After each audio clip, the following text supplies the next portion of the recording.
நான் வந்து இப்போ யூஎஸில் வந்து நம்ம போகிறோம் இல்லைங்களா, இப்போ இந்தியாவில் அதாவது அதர் கண்ட்ரீஸில் இருக்கிறவங்கலாம் போகிறோம் இல்லைங்களா, அதுக்கு வந்து எக்ஸாம்ஸ் எல்லாம் எழுதுவாங்க. சும்மா அப்படியே டேரெக்டாலாம் நம்மலாம் போயிட முடியாது. அதை பற்றி ஒரு சில விஷயங்கள் எனக்கு தெரிஞ்சது சொல்லலான் இருக்கேன். வாங்க வீடியோக்குள்ளே போகலாம். அதில் வந்து என்னென்னா, ஃபஸ்ட்டு வந்து நம்மளுக்கு இங்கிலீஷ் ப்ரொஃபிஷியன்சி வந்து பார்ப்பாங்க. அதுக்கு ஒரு டெஸ்ட் இருக்குது, டோஃபல் அப்படின்னு சொல்லிட்டு. அதில் வந்து உங்களுக்கு வந்து எந்த அளவுக்கு நீங்கள் வந்து நம்மளுக்கு வந்து தெரியுது இங்கிலீஷு ப்ரொஃபிஷியன்சி வந்து. ஏன்னா வந்து அந்த கண்ட்ரியில் வந்து உங்களுக்கு வந்து ஃபுல்லாக இங்கிலீஷ் தான் பேசுவாங்க. அதனால் வந்து கம்யூனிகேட் பண்ணுறது எந்த லெவலில் நம்மளுக்கு இருக்குது அப்படிங்கிறத பார்ப்பாங்க. அப்புறம் வந்து இந்த கோர்ஸ் விஷயமா வந்து இப்போ ஜிமேட்டு, அப்புறம் ஜிஆர்இ அப்படிங்கிற எக்ஸாம்ஸ் எல்லாம் கூட இருக்குது. இந்த ஜிமேட்டு, ஜிஆர்இ இதெல்லாம் வந்து என்னென்னா, இந்த கோர்சஸ் வந்து நம்ம என்ன எடுக்கிறோமோ அதுக்கு ஏற்ற மாதிரியான எக்ஸாம்ஸு. அதிலலாம் நம்ம வந்து குவாலிஃபை ஆனால் மட்டும்தான் வந்து நம்ம வந்து ஃபாரினுக்கே போய் மேல் படிப்பு படிக்க முடியும். இப்போ வந்து யூஜி பண்ணுறோன்னா அதுக்கு தனியாக இருக்கும். அப்புறம் வந்து பிஜி பண்ணுறாங்கன்னா அதுக்கு வேறு மாதிரி எக்ஸாம்ஸ் இருக்கும். அதுக்கு புக்ஸே கூட அவைலபிளாக இருக்குங்கிற மாதிரி தான் சொல்கிறாங்க.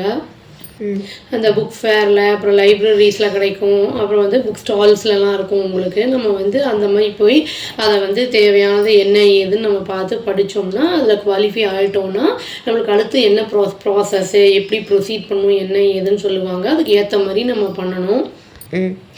நம்ம வந்து இதுக்கு மெயினாக பாஸ்போர்ட் அப்படிங்கிறது நம்மளுக்கு ஃபாரினுக்கு போகிறதுக்கு வேணும். அதாவது நம்மளுக்கு வந்து ஃபாரின் போகிறதுக்கு வந்து இந்த பாஸ்போர்ட் இருந்தால் மட்டுமே நம்ம வந்து போகவே முடியும். வீசா அப்படிங்கிறது வந்து 2-3 வீசா இருக்குது. அதாவது வந்து என்னென்னா, டூருக்காக போகிறவங்க, சில பேர் வந்து அமெரிக்கா போகிறேன், ஆஸ்திரேலியா போகிறேன், டூருக்கெல்லாம் போவாங்க இல்லைங்களா, அதுக்கு வந்து ஒரு வீசா வந்து வாங்குவாங்க. அது கண்டிப்பாக வேணும். அப்புறம் வந்து இந்த ஸ்டடீஸ்க்காக போகிறாங்கல்ல, எஜுகேஷனுக்கு, அதுக்கு தனியாக இருக்குது உங்களுக்கு. அப்புறம் வந்து நம்ம வேலைக்காக போகிறாங்க இல்லைங்களா, அதுக்கு தனியாக இருக்குது. இந்த மாதிரி வந்து போகும்போது வந்து அவங்களுக்கு வந்து ஒவ்வொருத்தருக்கும் எந்த மாதிரி எவ்வளோ நாள் இருக்கலாம் அப்படிங்கிறதுமே வந்து ரூல்ஸ் அண்ட் ரெகுலேஷன்ஸ் இருக்குது. 3 மாதம்னா 3 மாதம் தான் இருக்கணும், 3 மாதத்துக்கு மேலே இருக்கக்கூடாது. சப்போஸ் இருந்தால் அவங்க வந்து இல்லீகல் இமிக்ரெண்ட்ஸ் அப்படிங்கிற கணக்கில் வந்துடுவாங்க அவங்க.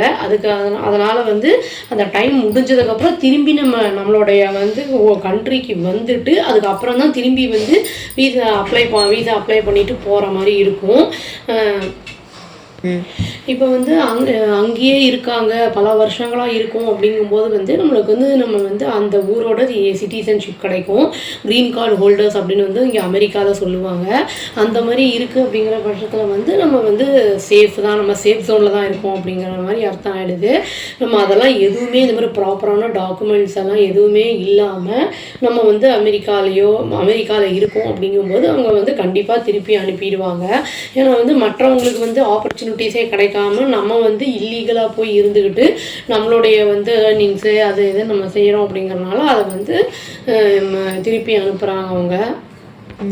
இப்போது அமெரிக்காவில் மட்டும்தான் வந்து நம்ம ஃபாரினர்ஸை அனுப்பி விட்றாங்க அவங்கவுங்க ஊருக்கு. இப்போ மற்ற கண்ட்ரீஸ்லலாம் என்ன பண்ண போகிறாங்க, அவங்களும் வந்து அமெரிக்கா மாதிரியே வந்து திருப்பி வந்து மதர் கண்ட்ரி ஆளுங்களெல்லாம் அனுப்புகிறாங்க அப்படின்னா இனியும் வந்து நம்மளுக்கு ப்ராப்ளம்ஸ் வந்து பெருசாகும்.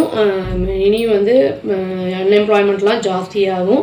என்ன ஏதுன்னு தெரியல. இதெல்லாம் தெரிஞ்சுக்கிட்டு நம்ம வந்து ஃபாரினில் போய் வேலை பார்க்குறதோ படிக்கிறதுக்கு அப்ளை பண்ணுறதோ நல்லதாக இருக்கும். இல்லைன்னா அங்கே போய் நம்ம மாட்டிக்கிட்டோம்னா பெரிய வந்து ப்ராப்ளத்தில் தான் முடியும். அவ்வளோதாங்க. Thank you. Please do like, share and subscribe our channel and click the all option and tap the bell icon. Thank you.